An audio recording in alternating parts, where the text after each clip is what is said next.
Hey, it's Rick with Rock Bottom Outreach. It is Real Talk Tuesday. Back in the day, when the wristbands came out that everyone wore, one of the wristbands that so many Christians wore was WWJD. What would Jesus do? And I'm thinking, you know what? That's an awesome, awesome bracelet.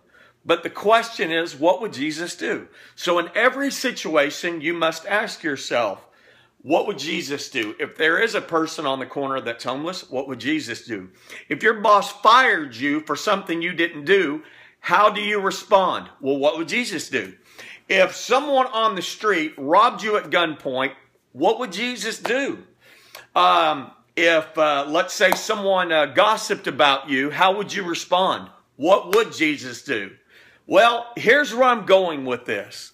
I think it was one of the greatest questions ever presented, and people wore it all the time. But here is the dilemma. To answer the question, what would Jesus do, you have to know a little bit about Jesus.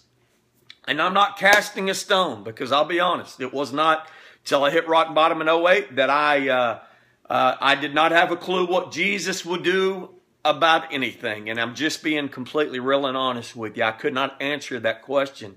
But again, I do think it's a great idea, because if we're trying to be Christ-centered and model our life after Christ, we have to know who Jesus is and the kind of man that he was. And so a Bible study I went through with men was the character of a man, the life of Jesus. And it was a great book, and it really taught me about the kind of man that Jesus was. You know, we live in a society of take, take, take. You know, you got to hold your own or everyone will take advantage of you. Well, but when you ask the question, what would Jesus do? What would Jesus do in that type of situation? You got to understand, Jesus gave it all away. I mean, he was a very humbled man, but he also had righteous anger. In the temple of the coin changers, when they're making a mockery of that temple, in his own anger, he threw the table over and he reacted in a righteous, angered way, in a response. And so there's something called righteous anger. And someone may say, well, Jesus never got mad. Well, biblically, he did.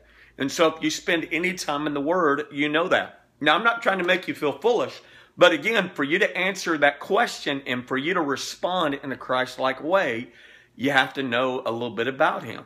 And so especially yesterday when we talked about what do you do if you see someone homeless on the corner? How do you respond to that? Well, I think that's when we go back to how Jesus would respond.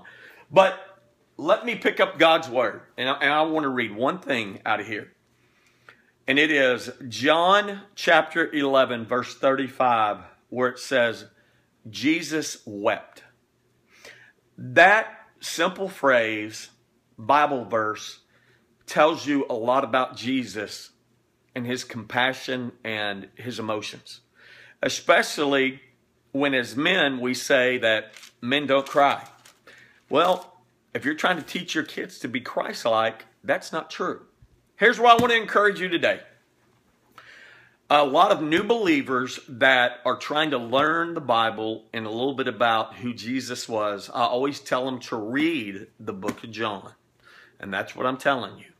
Start with John chapter 1, verse 1.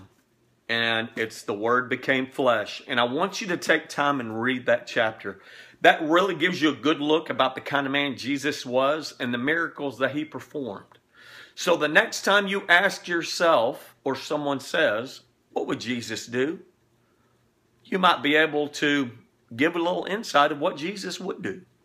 Hey, it's Rick with Rock Bottom Outreach. It's been Real Talk Tuesday. What would Jesus do?